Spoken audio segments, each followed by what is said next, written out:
Hey everybody, welcome to the Supermarket Show. Today, February 1st, 2017. I'm your host, Professor Chris, and with me, I got Jeremy Trout White and Bronco Bruce. What's going on, fellas? How we doing this evening, man? Been a long time. Been too long. Too long. What about you, Goose? Pretty good, man. Yeah, definitely been a long time. You know, just good to be back talking football. Definitely. Yes, absolutely. Who are you guys pulling for in the Super Bowl this week? No horses in this race, man. I want to see Philadelphia win just because I don't like Tom Brady, but that's where I'm at with it. Yeah, I gotta say, I could never root for the Patriots. Sorry for you listeners who are Patriots fans, but it did become pretty hard to want the Eagles to win last week after what some of those crazy Eagles fans were doing. Right. Right, yeah, no, the Eagles, they don't have very many class act fans. They should act like they've been there before, but they haven't, so they're kind of new territory here. Let's not say they don't have very many class act fans, but those weren't the ones making the news anyway. Yeah, no, that's a fact. I've got actually a lot of good friends that are Philadelphia Eagle fans that are great people. I'm just kidding around, for sure. But no, it's got to be the Eagles for me. Yeah, we all know Brady's going to win. Well, I hope he wins, and if he does, he retires. That would be one of my hopes that come out of this game. Guy's never going to retire. Right? All right, guys, are you ready to hop into the show? Yes, Let's indeed. do it. All right, so today we got really two things going on. We have the news, because we did have some big news this week, and then our Stranger Stats segment, which we will get to after the news. So jumping right in here.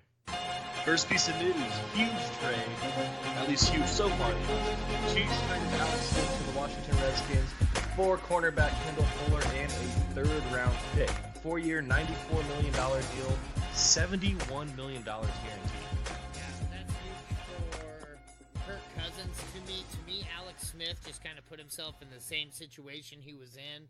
I guess he didn't have as good or he had better weapons in Kansas City, but I just don't really see him being an excellent starter next year. Like, I just don't see it happening with the weapons that he's surrounded with at this time. Yeah, I mean, he's definitely not going to be what was he, top 5? What was he, number 3, this year? Depending on your scoring format. I mean, he's definitely not going to do that. The guy's never really topped over, 20, I think it was 23. I don't have it on paper in front of me here, but I think he's never been over 23. He's done that this year. He just looked like a different quarterback. The quarterbacks do look better when they get older. I think it's going to be a better year than usual years for Alex Smith, but not as good as, this one. I mean, I like the options he has here. If there's Thompson can come back, Crowder, I think, will be a nice option for him. Terrell Pryor's probably going to move on. And then Dotson, I mean, the only thing with Dotson, Alex Smith doesn't throw downfield much, so he's probably not going to be that relevant. So I'm looking for maybe Crowder and Thompson to be relevant here. Yeah, Crowder for sure out of the slot. Yeah. He's somebody that kind of excites me a little bit. I just don't really like Alex Smith's throwing style. I mean, he just couldn't get it done with the weapons that he had there. I have a tough time thinking he'll be able to do much better in Washington. Well, he did get it done with what he had there in fantasy. I mean, fantasy-wise, I mean, he didn't really fail you. You were able to start him pretty much every week. He might, have gave you like a 12-point, game every, once or twice. But other than that, every quarterback does that. He was really good. I mean, he won you a lot of weeks, probably got you to the playoffs, and didn't hurt you in the playoffs. I'll say he was great for about the first 7 weeks, and then he took a break. Yeah, but I mean, he was still usable, is what I'm saying. Like you still use them, and he didn't completely crap you if you had other options that helped your team win. Yeah, but I think at that point, with what he had been doing, you felt like you had to stick with him. Right, 100%. I know I felt like that on a bunch of teams, and it just kind of felt it was tough to go away from, and especially how quarterbacks are every year, and it was a really rough year this year for quarterbacks. I mean, we had Luck go down. I mean, Luck didn't even start a game. Rodgers, Drew Brees was, I was really down on Drew Brees this season. I know some people were thought he was fine, but I don't really think he was what you wanted when you started. It just wasn't that many guys that just did what you wanted, and even when they got you there, they failed you, like Russell Wilson. Like you had to start Blake Bortles to win your championship. You had to start. You had to pluck. Who else was it? The Garoppolo. To win your championship this year. Alex Smith. Gave you 20. Ben Roethlisberger gave you 20. It was a rough year for quarterback. Yeah, it was, and we also lost Carson Wentz and Deshaun Watson. Yeah. Marcus Mariota was injured for a game or two in there at least, and not great. So a couple more things here. So Patrick Mahomes, do you think anyone on the Chiefs really takes a hit, or Kelsey, Hill? I'm assuming Hunt is going to maybe be even better because they'll want to take some of the load off of a rookie, or the rookie quarterback anyway. But Hill and Kelsey, what do you think? Yeah, I still like Kelsey just because he's so damn good at football. I think he's a guy that you can really depend on through any old stretch. I think he's just so good at football. So Kelsey, I think, is good. Tyreek Hill kind of scares me a little bit. Who would you take, Kelsey or Ertz, next season in the draft? I think I'd take Ertz. Yeah, okay. I think Ertz as well. I'm not too worried about a Hill. I'm sorry. Go ahead. I was gonna say, but let me stress something when I say that. I feel like Kelsey would still be a great. I think he'll be the better tight end. I just don't like the price that you have to pay for Kelsey, and you might have to pay that same thing for Ertz next year. But I still feel like even though he came out as such a high tight end, I honestly feel like his draft value isn't going to be where it needs to be next year. Yeah. Talking about Ertz? Yeah, I totally agree. I mean, he's just a sure thing right now. I think given, all the options is moving on that team right now, coordinators, all that stuff, coaches. So, I mean, it'll be interesting to see what they do next year. I think Mahomes, week 17 looked fine. I mean, he threw the ball, to Albert Wilson. He had 10 receptions for like 147 yards. No touchdown, but very Tyreek Hill-esque. He had 24 points in the PPR. So, I think that helps you. Albert Wilson, 5th-round draft pick next season. Sleeper year first. Yeah.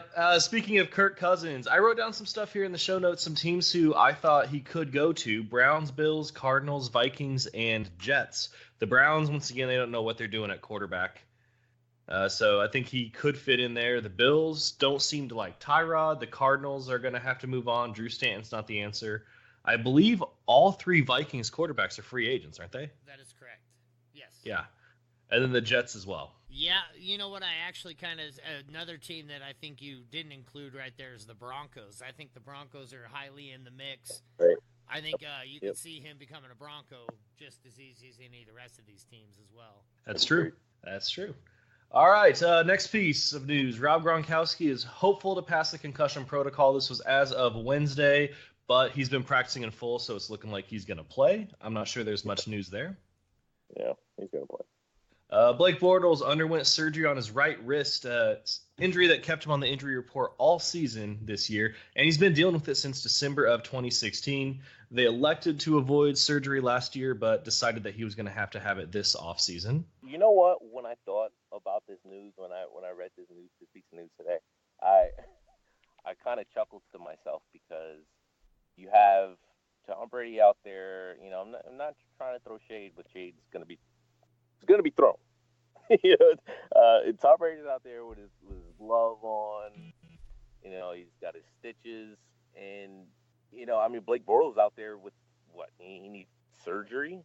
Not talking about nothing. Not going out there saying, I would have won the game if he didn't go out there making any excuses for himself. That game could have just went just as well to the Jags' way, and he would have had excuse kind of handed out, already in there. So I kind of found that, a little bit interesting. Yeah, I actually don't think it's that big of a deal. If he was able to play through it all season, then I don't really know if the surgery is going to set him back too far. So I think he'll be just fine. No, yeah, I'm not worried about it at all. Yeah, no. Darren Sproles leaning towards coming back for the 2018 season. Okay. Yeah, exciting, I guess. Yeah, Is he a free for agent a or game or two? is he a free agent? I think so. Yes. I think so. So, is there anywhere that you think he could possibly go? Age 34, 4'6". I mean, who needs a backup the most? You know, I mean, that's a tough one. I don't see him being a significant factor on many teams, though. Yeah, I don't know, man. What Seattle maybe could use him as a passing down back. I mean, they never were able to get the other back that was that they had that was pretty hyped up. Can't even think of his name right now. But the other back that we were really hyped J.D. up McKissick. on. No, not even McKissick. Help me out, guys. See, what's the other back's name? He was a running back and a wide receiver coming out of college. He had a lot of hype around him. Just never could, stay healthy. But was always like whenever he was coming around healthy, like, oh, he's going to take the backfield. You talking about Mike Davis? Sorry, pro size. Oh, pro size. Okay. Oh. Yeah, I'm looking at the depth chart here right now, and pro size isn't on there. Oh wow. So what did they release him?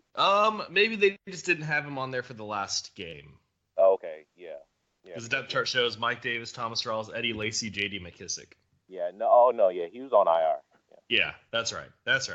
Moving on. So some exciting news. Ian Rappaport reported that Andrew Luck with that shoulder injury is very close to resuming a throwing routine, which is about damn time. How excited are you about this? Oh man, I'm pumped. Gotta be. Tell me I don't have to watch Jacoby Brissett next season. Hey, I mean he was fine in his stead. The Colts won 3 games. He was not fine. No, it's not like he's the solution. And I've heard Max come on and talk about how they need to trade Andrew Luck and build off Brissett. Brissett sucked. He lost probably 7 or 8 of those games. The Colts had the lead in the fourth quarter in nearly 10 games and lost it in all of those. Well, the defense, didn't really help you there as well. So no, the defense certainly didn't, but Brissett was terrible. Yeah, he definitely wasn't great, but I think he could have been much worse. I think I expected, him to do worse actually. I think first year, not expecting to start, I think he did pretty good.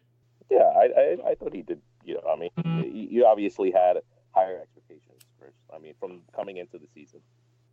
Yeah, absolutely. Especially as a Colts fan, you always have high expectations going into the season because they've been historically good for the better part of 20 straight years. But yeah, it was just rough. It was hard to watch, certainly. ESPN's Mike Wells believes that Saquon Barkley, Penn State running back, could be available for the 3rd pick for the Colts. I don't want to see them take him, personally. I think they have plenty of other positions that they need to address. Yeah, they have a lot of issues on that team. They're going to be in a rebuild process, I think, for a little bit of time until you see maybe Andrew Luck start getting more involved. I'm still not sure he's going to play next year, the beginning of it anyways. Maybe he'll be ready to play preseason, but I don't know. And then once you say that, then the expectation of re-injury of his throwing arm. Man, there's a lot of stuff that kind of scares me about Andrew Luck and the future of that Indianapolis Colts offense. Right, and after last season, I'm not even going to begin to try to act like I know when he's going to be back. Right. Another piece of Colts news. Adam Schefter confirmed that the Colts are going to hire Patriots offensive coordinator Josh McDaniels as their next head coach, which I can say anybody is better than Pagano. So I'm totally okay with this. Yeah. You haven't had him as your head coach yet. Yeah, but he has to have learned since being in Denver. I'd hope so, but you might see Andrew Luck leave on bad terms, like within the first few weeks of him being there. Well, maybe. We'll see. Just saying. That's what he did with Jay Cutler, if you remember right. He got there and made Jay Cutler all mad, and he said, I'm out of here, and went to Chicago. What, did he say, Jay, you can't smoke inside your helmet during practice anymore? He actually entertained a trade, is all he did. He entertained a trade that involved Jay Cutler, and that's what made him mad, and then he said, I want traded now. And so they traded him. I'm mad that you're Kyle trying Orton. to trade me, so you try to trade me. Right. Chris is like, I'm totally kidding, and you're explaining everything. Yeah. Yeah, no, you can't make this shit up, right? All right, last two pieces of fairly insignificant news. The Cardinals are expected to release Adrian Peterson this offseason, and the Jaguars are probably going to release Chris Ivory as well. Not a whole lot of fantasy relevance there, just some news. Yeah, they probably just release him, then re-sign him again. I wouldn't be surprised if that happens. Very true. Yeah, it seems like the situation is queued up for that. Yeah, it's what they do every year with him. Well, I mean, it's not even with it's not every year with him. It's with every team. He goes to every team, and the same thing happens. He's signed and then released. You know, like, and I don't know. Like he has potential. I think he should be traded. I mean, because he has potential. I mean, he's always had potential, but I don't know. Maybe he doesn't because he's always had it. He's never really done much. Yeah, potential, but can't reach it. Right, exactly. We were talking about Ivory, right? Right. Yeah, he had a pretty good season with the Jets a couple years ago. Yeah. Fairly good fantasy season, anyway. Yeah. He's a good solid back when he gets to be on the field. He's one of those players where I really don't understand why you don't see a lot more of him. I mean, I guess because you have Leonard Fournette there, but I think Chris Ivory is better than TJ Yeldon, in my opinion. Yeah, that's why I say it would be nice to see him have a shot somewhere because I think he's still talented enough to have a shot. But it's nice to have depth. And now it is time for one of my personal favorite segments, since I love fantasy football trivia. Segment that we did a couple times last offseason, and it was great. Jake Seeley, great guest, friend of the show. He's been on a couple times, was on for one of these and did well. So I want to see how you guys do with these stats. What we're going to be doing here is having a little competition. Dirty Jobs versus the Prophet. I've got 14 stats here. I'm going to read the stat, and then you have to tell me which player it was. I believe I'm undefeated in versus who situations. Are you? I think so. Actually, I think you put me in jeopardy, but I still contend that was it Alex Smith is a question. Well, we all know, given, that Nick is very strong with his rules, and I appreciate him to be so stern with them. You did not get the points, and I was bored. So you're going down right now. All right, let's jump right in here. So I've got this broken down by position. So we're going to start with running backs, and I want to give you a heads up that these stats are for PPR scoring. Okay, so keep that in mind. Okay. Gotcha. Question number 1. This running back finished as an RB1 in PPR scoring this year. He was an RB2 last season, but he rushed for fewer yards this year than he did last season. RB2 last year ran for fewer yards and finished as an RB1. I'm going to say Jordan Howard. Carlos Hyde. Okay. Carlos Hyde, yeah, finished as an RB1. I believe it was the RB8 in PPR scoring, 59 catches. Wow. Yeah. And that was all with the other quarterback, Bethard, and the other guy they had there. As soon as Garoppolo took over, he really didn't pass to him as much and check down to him. So I'm a little worried about that if they do bring him back. I'd like to see them feature him a little bit more in the passing game. When did Garoppolo get there? I don't have it all. Week 11, I believe, is when he got there, and I believe he started in week 13. Week 11 was their bye. Week 12 was against Seattle. Week 13 was at Chicago. But either way, from week 13 on, 3 catches, 0 catches, 2, 3, 2. So, yeah, still all around, though. Great season for Carlos Hyde. And I feel like he very quietly finished as an RB1. I didn't expect it. No one did. But he had great value coming into the season. And that's the only thing that made me on Carlos Hyde. Because I actually had him on a few teams, but I was so down on him. But I just don't draft running back heavy. I never do. So, he just ended up on a bunch of my teams. Absolutely. Oh, well, speaking of how we draft, I'm going to take a quick detour here from Stranger Stats. One thing that I have come around to, and that is the Hoos tight end mind thought. The love of the tight end. Yes, and it's just after how bad tight ends were this season, I do not want to stream. I want an elite tight end. I don't want to spend a first-round pick on Gronk, but I want a good tight end, and then I want a good backup tight end. Streaming, terrible. I think you could still get away with it. It is not the greatest. I mean, it's most likely not going to win you weeks, right? Right. You can get away with it, but you got to know that you're kind of punting that position a little bit.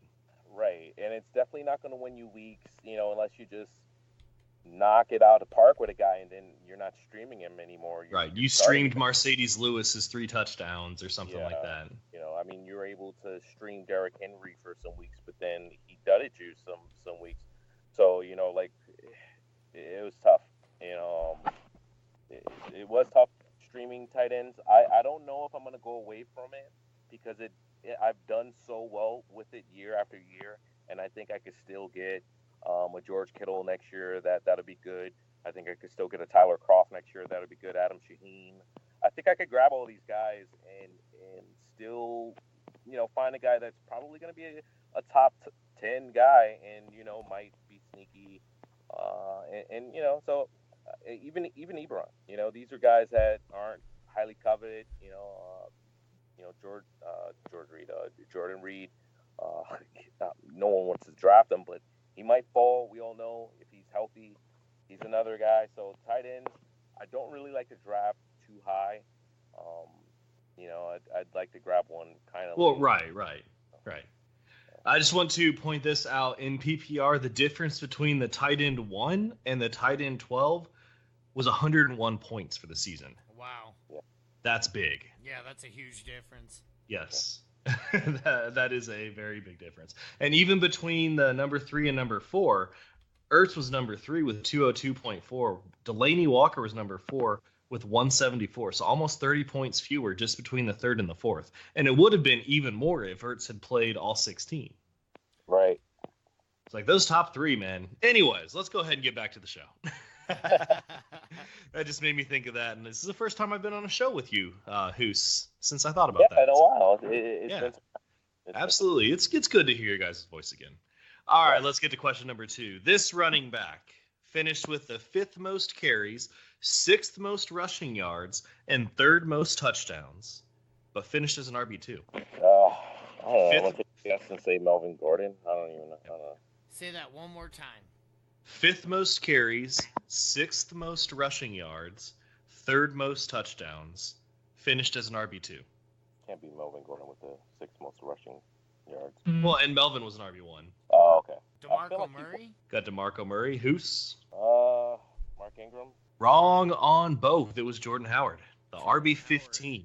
Wow. The RB15. Yeah. 0 for 2, guys. What happened, man? What are we doing out here, Dirty Guy? Well, these are very strange stats. I thought Yep. Howard for sure finished in RB1. Yeah, these are stats that you would not think that these players would have. Right. That's the name of that's hence the name of the segment, which is pretty cool. All right, so 0 for 2 for both of you guys. So neck and neck. Number 3, how many running backs this season ran for 1,000 yards? I'm going to say 4. I was also going to say 4, but since he said that, I'll say 5. 4 and 5? It is 9. Wow. And it would have been 10 if Zeke had been playing, because Zeke had, I think, 983 rushing yards. So it would have been 10. Yeah. Wow. That's mind-blowing. Right. Yeah. That never happens, right? Or am I wrong about that? Or is that just a surprising stat every year? I feel like we don't have 9 running backs that get over 1,000 yards. Well, I looked this up. 12 running backs had 1,000+ yards last season, and it would have been 14 if Hyde and Gordon had played a full 16, because they almost broke 1,000. They were like in the upper 900s. Oh, wow. So yeah, would have been 14 last season. That really is a stat. Yeah, that must be the stat that is strange, like of all stats. That's crazy.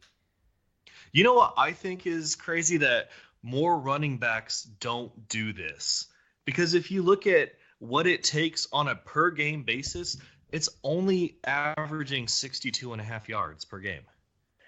That's right. it. 63 rushing yards. It does not sound like very much. Like I feel like there should be a lot more 1,000+ yard rushers. the coaches aren't giving them, the work. They have situational guys, and a lot of coaches are emulating their games based off of the greater coaches, Belichick's, and they don't typically have that workhorse guy, and there's not many teams that make it to the Super Bowl or just win championships every year. I feel like with the workhorse guy, so maybe that's something that's a little bit overrated. Well, let me look this up about wide receivers. Wide receivers finishing with over 1,000 yards, and I'm looking at rushing yards. I don't think any of them did that. Oh, significantly more. 1, 2, 3, 4, 5, 6, 7, 8, 9, 10, 11, 12, 13 with more than 1,000. Wow. I hope that's not one of the stranger stats that I had. Yeah. No, yeah. That makes a lot more sense. Because you got so many teams that have to depend on the passing game. That's why the running back stat kind of surprises me. Right. Yep.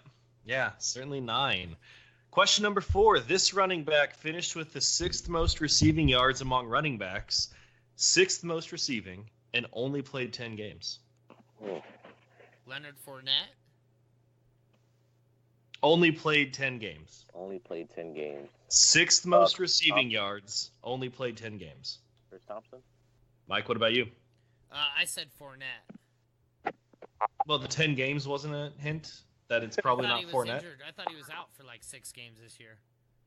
Did he miss 6? Okay, I'll give you a hint. It's not Fournette. He only missed 3. It's not Fournette. He only missed 3 games? Yes, I believe there were only 3 games where he had 0 carries. We'll put it that way. Then I'd have to go with Chris Thompson as well. It is Chris Thompson, and I'm giving the point to Hoos because he said it first. Okay. Yeah, that was a tough one, too. All right, 1 point for Hoos. Yeah, that was a good one. One last running back question here. These 2 backup running backs, and when I say backup, I mean backups on their team, had the same number of receptions as Kareem Hunt on 8 more targets. Say that one more time. These 2 backup running backs had the same number of receptions as Kareem Hunt on 8 more targets than Kareem Hunt had. Backup running back. Well, I mean, Kamara probably is considered a backup, right? I was going to guess Kamara and Eckler, but I feel like Kamara has more.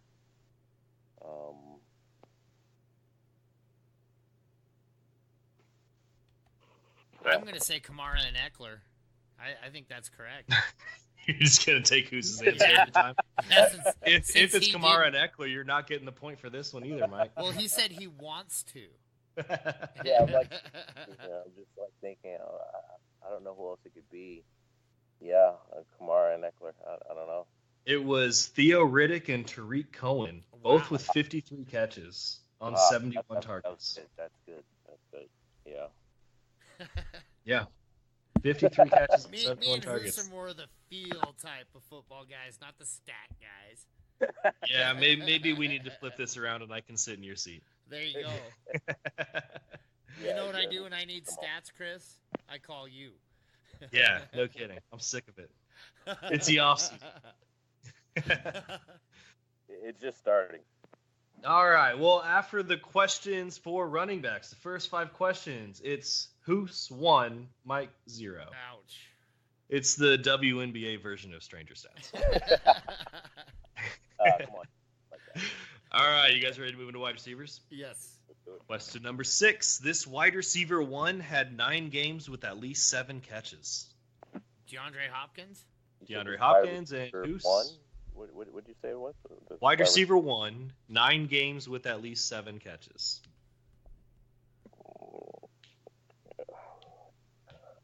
I want to guess 2 guesses.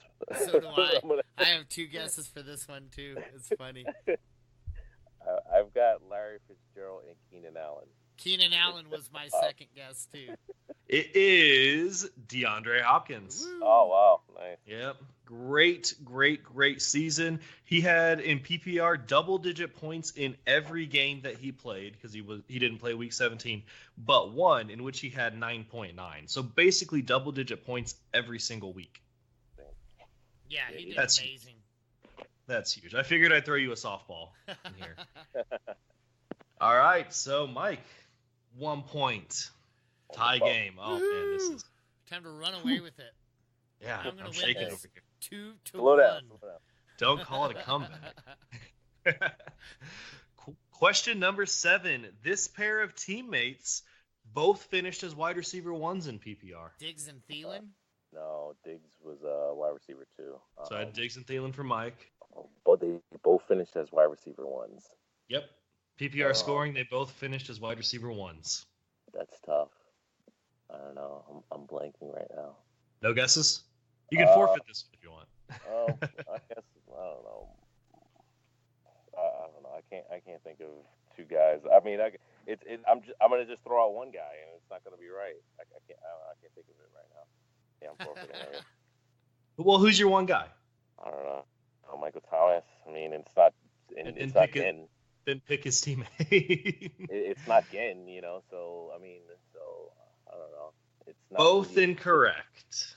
Yeah. Thielen was a wide receiver 1. Diggs was a wide receiver 2. It was Marvin Jones and Golden Tate finishing these 11 and 12. Wow. I feel like I should have known that one. That's the first one that I feel bad that I didn't get. 11 and 12. Marvin Jones, 1,100 yards and 9 touchdowns. Golden Tate, 92 catches, 1,000 yards and 5 touchdowns. So great seasons from both guys. Wow, if you have both of those guys on your team, like you were not mad. You're not angry at all. Not at all. I loved Golden Tate coming into this season. I was very happy with what I got. Every year. Yeah, every year. He's him, Jarvis Landry, those guys you could just count on every year. He did put up some duds in there. Yeah. Bunch of 6-point games, but he won you weeks. No, for sure. Yeah, absolutely. All right. Question number 8. 2 wide receivers finished with double-digit touchdowns. Who are they? And since there's 2 of them, I'll let both of you... It's not whoever answers first. 2 wide receivers with double-digit touchdowns. Diggs and Thielen again for me. I feel like they had They had double digits. No, they I think they both had where it's probably single digits.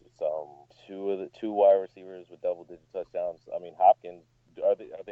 Oh, it is. It's Hopkins. No, they and do Fuller. not have. They're not on the same team.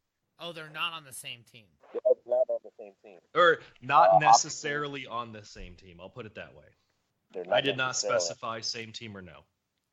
So, Hopkins and Michael Thomas.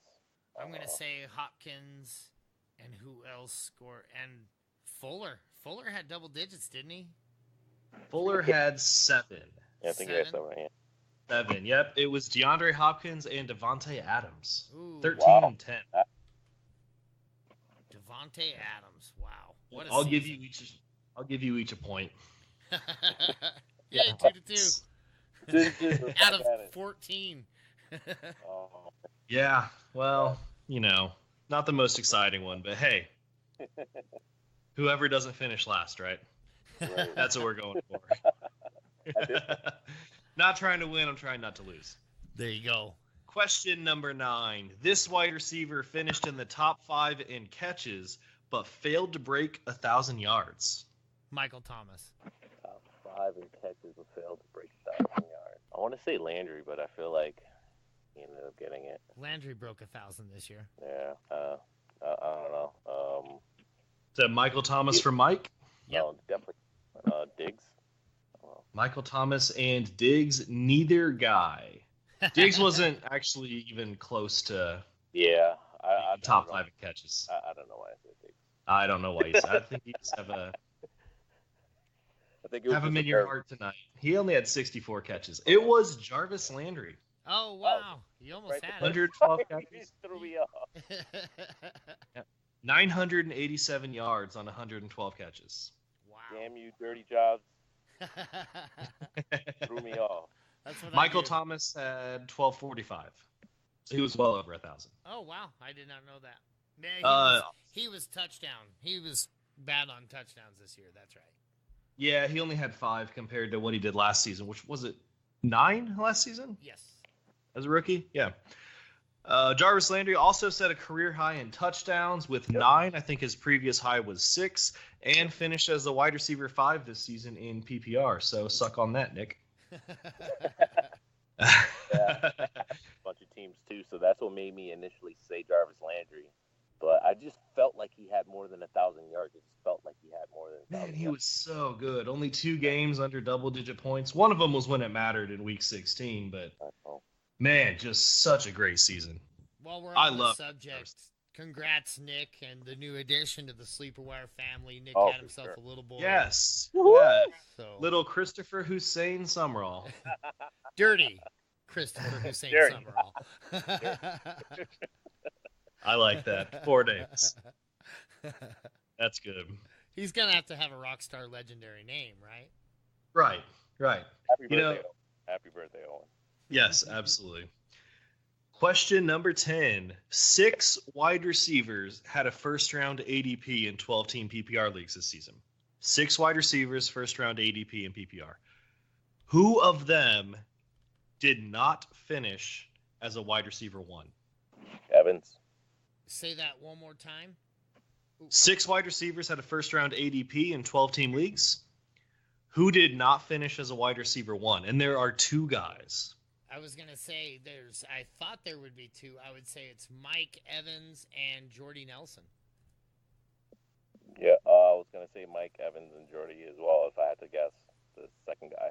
I will give you both a point for that one. It is Mike Evans, the wide receiver 17, and Jordy Nelson, the wide receiver 46. Wow. Yeah. I had injury, and then it was rough. Even when he got back healthy, it just I don't know, he didn't look the same, and then the quarterback connection wasn't there. Yep. Yeah, absolutely. Antonio Brown, Julio Jones, Michael Thomas, and A.J. Green all finished as wide receiver 1s. It does not feel like A.J. Green did. No. Definitely not. It doesn't. He did, but it doesn't feel like it. He was worse than Julio. Yeah, he was. He certainly was. All right, so 3-3 through 10 questions. All right, moving on. Let's take it to quarterbacks. This QB1 broke 4,000 passing yards for the first time in his career and also set a personal best for touchdowns, 20-yard plays, and 40-yard plays. Case Smith. Keenum? Alex Smith. And who takes a commanding lead? 4-3. Woo! Alex Smith, 4,000 yards for the first time. Personal best for touchdowns. I think he had 26, if I'm not mistaken, and the previous high was 23. So, I mean, that's not elite, but that's elite for Alex Smith. Yeah. And that Tyreek Hill and Kareem Hunt definitely had a huge impact on those 20-plus yard plays and 40-plus yard plays. Oh, heck yeah.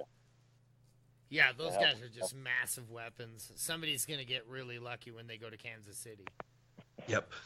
Certainly. If it's not Patrick Mahomes. I think he takes a little while to develop, but yeah, but I think this is a good sign that they're going to give him the reins. Yeah, very true. I mean, we'll see what happens in the draft, but it's your job, Patty. All right, so 4-3. Question number 12. A year after leading the league in interceptions, this quarterback won only through 10 this season. Said one only through. I'm sorry. A year after leading the league in interceptions, this QB won only through 10 picks this year. Phillip Rivers? Cutler? I don't know. Cutler? Well, Cutler didn't play last year, did he? Oh, yeah, that's true. So it is not Cutler. I can understand why you would think that even the NFL without Cutler would still lead the league in interceptions. Yeah, it was just, easy to think of. I'm gonna say. Well, hey, I'm just gonna go ahead and stop you and say Mike has tied you. It was Phillip Rivers. Okay. Woohoo. 21 picks back in 2016. That's an outlier for Rivers, certainly. And when you don't have Keenan Allen and you're throwing to Dontrell Inman, I mean, hey, that's my other guy. Yeah, you know what? He's not good. Well, he's buried. I mean, what do you want? He's buried. Well, not anymore. Now he's on the Bears now.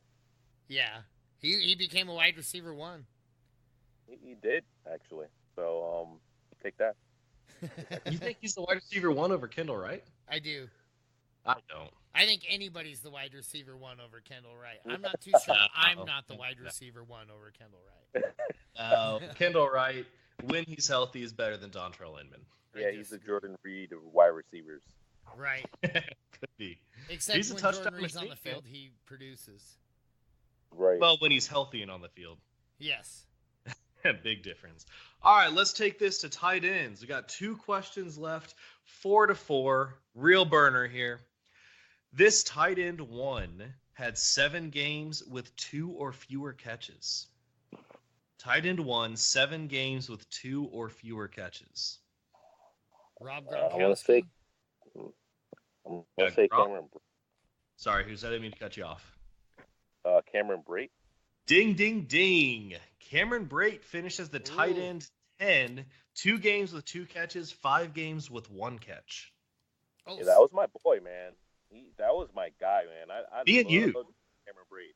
Yeah, me and you, man. We were talking him up, drafting him in every single mock that we did. Yep. I mean, you still got a tight end 1 out of him, and he probably, where he was drafted was probably about the 10th tight end, wasn't he? Probably even later, and Yeah, probably around there. Maybe even later after O.J. Howard started. He showed a couple flashes in preseason. Exactly. Some people were like, "Oh, O.J. Howard's going to be the guy," and I mean, Brate was just great. Brate was great. He had Brate was touchdowns great.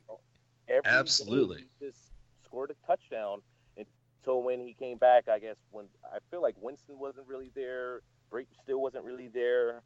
And when he came back, he wasn't really the same. But he, like you said, he still ended up a tight end 1. That's so Yeah, that just goes to reinforce what I was saying about how valuable it's going to be for me personally to not have to stream tight ends. To be but fair, still, look how that worked for you. Yeah, that's 7 games where he completely shit the bed for you. Yeah, he was a tight end 1, but that's half the fantasy regular But those season. other games, you weren't starting him, though, at that point. You knew not to start him. Like, I didn't start him those 7 games. Right. I started 1 or 2 of those games. Which is why it's a surprise and strange that he finished as a tight end 1. Yeah. to be fair, I heard that question wrong. I thought you said 2 games for some reason. I know you said 7, but my brain registered 7 games 2 games with 2 or fewer games. Yeah, I know 2 or fewer catches. Yes, I know. And I was like, I think that's Gronk. He had a couple real bad games where he was out there. It is right, actually. I think you're right. It is 5-4. Now, going into our last question, so Mike, you got to get it right to send it to a tiebreaker. There you go. This tight end 1 had, so there's a few numbers in here, so pay attention. Tight end 1 had 27 fewer catches and 308 fewer receiving yards this season, but more touchdowns than 2016, a year after finishing in the top 3 tight ends. Travis Kelce. Delaney Walker. Neither. Oh. I'll give you both. Yes. It's gonna be a weird one. It is a strange stat. I mean, think who finished as a top 3 tight end in 2016? Kyle Rudolph? That's a big clue. Kyle Rudolph. Yeah, Rudolph. Yeah. Yep. Rudolph. Finished as the number 2 in 2016. 27 fewer catches and 308 fewer receiving yards, but more touchdowns. He did not finish as the tight end 2 this year, which was kind of a disappointment. Yeah, he was. He was. I mean, I wasn't very first high on him, but yeah, actually, he came on in the second half a little bit more for you. It was more like his. I'm looking at it right now. The weeks 5 through 13 were okay. 14, 15, and 16 were 3 catches, 2 catches, 1 catch. So if you started him in your championship, it was 1 catch for 6 yards, not a touchdown. Yeah. It was a rough season. 57 for 532, but he still finished as the tight end 8. That's how bad this damn position was. Yeah, that's a big testament to exactly that. Yep. What a bad year it was for the tight end. Absolutely. All right, so it is 5-5. I'm hoping that this was going to happen. So I had a tiebreaker ready because I'm the professor. I did have a tiebreaker ready. Awesome. And we're going to play this one closest to the pin, okay? Okay. Either over or under. It's not stupid Price is Right rules where you can't go over. $1, Professor. Nothing like that. Where did Benjamin Watson finish? The tight end what? I'm going to say 17. That's funny because I was going to say 17. I want to say then. I've had him on my championship team, too. He had 9 15. points. PR. So we got 17 from Hoos and 15 from Dirty Jobs, right? Right. Benjamin Watson was the tight end 11. Ooh. Yes. Wow. Yeah, very, very shocking stat. Much like Diggs catching the immaculate catch, Dirty Jobs comes back and wins it all. Yep. Yeah. Well, I mean, who said 17? So this was the game of high or low, and you just played the numbers on that one. Yeah, the tight end 11, which was that might have been the strangest stat that I saw as I was of the whole going entire through. night. Yep, I think so too. That's crazy. Yeah. I still think that that running back stat was the most surprising for me. As many the 1,000 plus yards? Yeah. Yep. 9 would have been 8 or would have been 10 with Zeke, who was it 987? Is that what I said? Yeah. 987. 987. Yep. And then the year before, you said with almost 14, that was surprising as well. Oh, 983 with 7 touchdowns. That's what it was. Yeah, would have been 14 if Hyde and Gordon played the full year, but yeah, still 12. That's a good number. All right, so looks like Mike, you are the champion of this week's Stranger Stats. How do you feel? I actually feel real good, Chris. There's a lot of people I'd like to thank for this victory. I was just about to ask if you wanted to thank anybody. So you know what? I'm going to go ahead and kick Hoos off the call here, and you just thank away.